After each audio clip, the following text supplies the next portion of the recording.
ஓம் ஸ்ரீ பிரகதீஸ்வரரே போற்றி போற்றி. கங்கை கொண்ட சோழபுரத்தினில் உள்ள ஸ்ரீ பிரகதீஸ்வரர் வழங்கிய அருளுரை. ஆதி சிவனின் நுண்ணிய பல ரூபங்களில் ஒன்றான ஸ்ரீ பிரகதீஸ்வரர் உரைக்கின்றோம். காலத்திற்கு ஏற்ப காட்சிகள் மாற்றமடைகின்றன. இவ்வாலயம் தனில் கங்கை கொண்ட நாயகனாய் யாம் வீற்றுள்ளோம். 1000 ஆண்டு காலம் கடந்தும் நிலையாக நிலைத்துள்ள எமை கண்டு வியக்கும் தேவியே, நிலையில்லா மனிதர்களை அல்லவா யாம் காண்கின்றோம். பரபரக்கும் மானுட மனமே மானுட தேகமாய் உருகொண்டு எங்கும் வலம் வருவதனை யாம் காண்கின்றோம். எமது ஆலயத்தினை தீண்டுபவர்களின் உள்ளங்களில் முற்காலங்களில் அன்பும் அழகும் மிளிர்ந்திருக்கும். இக்காலங்களில் விகாரங்களே எஞ்சி உள்ளது.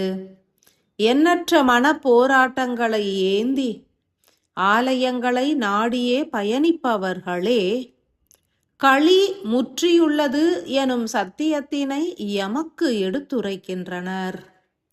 சக்தியின் ஒடுக்கத்திற்கும் மனித இயக்கமே காரணம், சிவனின் விரிதலுக்கும் மனித மனமே காரணம். மனம் எனும் கருவியினை எவ்விதம் பயனுறுத்த வேண்டும் என்பதனையே சிவ ஆற்றல்கள் எடுத்துரைக்கும். மானுடர்களுக்குள்ளே நிகழ்கின்ற மாற்றங்கள் புறத்தினிலும் வெளிப்படுகின்றன. ஒரு மனிதன் மாற்றம் அடைந்தால் மெல்ல மெல்ல மானுட சமூகமே மாற்றம் அடைவது போன்று இத்தருணத்தில் மானுடர்கள் சத்தியயுக வாழ்வினை ஏற்பதன் மூலம் மெல்ல மெல்ல பலரும் சத்தியயுக வாழ்வினை ஏற்றுவிடுவர். காலச்சக்கரம் என்பது மாற்றம் அடைவது போன்றே கலாச்சாரமும் கால அங்கங்களும் மாற்றம் அடையும். கால பைரவரே அனைத்துவித மாற்றங்களுக்கும் மூல காரணமாவார். மனிதர்களின் சிரசினிலே இடதிலிருந்து வலது நோக்கியே குருதியும் நரம்பிழைகளும் காற்றும் பயணிக்கும். இருப்பினும் வலதுபுறத்தில் துவங்கி இடதுபுறம் நோக்கி பயணிக்க வைப்பதே எமது பணியாக அமையும். காலம் என்பது ஓர் சுழற்சியே. சுழல் என்பது என்றும் இடதிலிருந்து வலமாக அமையும் என்றே எண்ணிவிடலாகாது. ஒரு சில தருணங்களில் கால மாற்றம் நிகழ்கையில் மனித மூளை பகுதியில் வலதிலிருந்து எதிர்த்திசை நோக்கியே குருதியும் நரம்பிழை ஓட்டங்களும் நிகழ்ந்தேறிவிடும். எனில் காலத்தினால் உருவாகும் பெரும் மாற்றங்களுக்கு சுழல்களில் உருவாகும் எதிர்த்திசை இயக்கமே காரணம் என்று உணர வேண்டும். கால பைரவரோ இத்தருணத்தில் பாதாள லோகம் நோக்கியே பயணிப்பதினால் தனது சுழற்சி நிலையில் ஓர் மாற்றத்தை உருவாக்கி உள்ளார். இடதிலிருந்து வலது நோக்கி பயணிக்கும் காலம் என்பது இத்தருணத்தில் நிலை நின்றுவிட்டு பின் வலதிலிருந்து இடது நோக்கி பயணிக்க துவங்கி உள்ளது.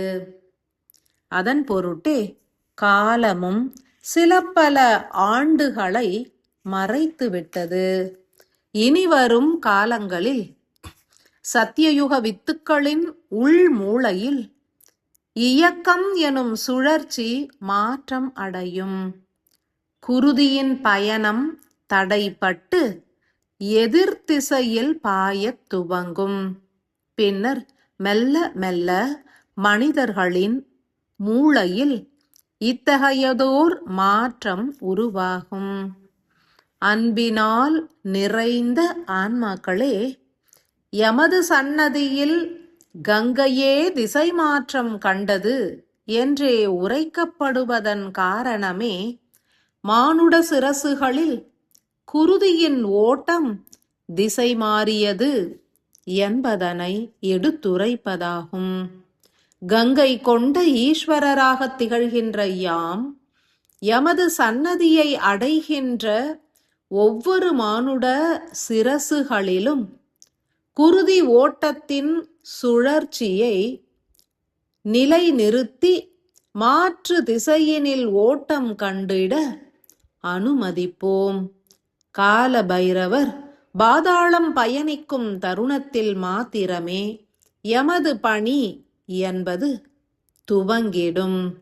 இத்தருணத்தில் முதன்மையாய் உதித்த சத்தியயுக வித்திற்கு எமது பணி துவங்கும் என்றும், தொடர் செயலாய் அனைத்து வித்துக்களுக்கும் யாம் சிரசின் சுழலினை திசை மாற்றமடைய செய்திடுவோம் என்றுமே உணர வேண்டும்.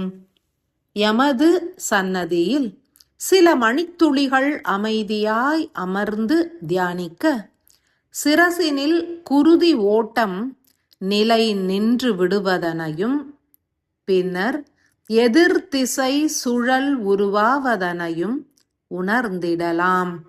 தேவியே, உமது சிரசினில் துவங்கும் இம்மாற்றம் தொடர் செயலாய் அனைவரது சிரசினிலும் துவங்கிடும். எமது ஆலய சன்னதியை அடைந்தாலும் அன்றி இல்லத்தினிலே வீற்றிருந்து தியானித்தாலும் ஒவ்வொருவரும் தங்களது சிரசினில் குருதி ஓட்டம் மாறுபடுவதனை இனிவரும் காலங்களில் உணர்ந்திடுவர்.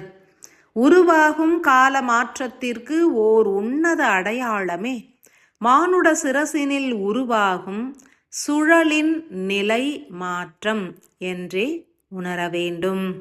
சக்தி ஒடுங்கி சிவத்துளிகள் எனும் ஆன்ம ஆற்றல்கள் விரிந்து இயங்கும் ஒவ்வொரு மானுட மூளையிலும் இனி குருதியின் சுழற்சி எதிர் திசையில் மலரும் என்றும், இதன் மூலம் மானுட குலமே மெல்ல மெல்ல விண்ணாற்றல்களால் ஈர்க்கப்படுவர் என்றும், மகா காலேஸ்வரரின் இயக்கமே அனைத்திற்கும் மூல காரணம் என்றும் அனைவருமே உணரக் கடவது.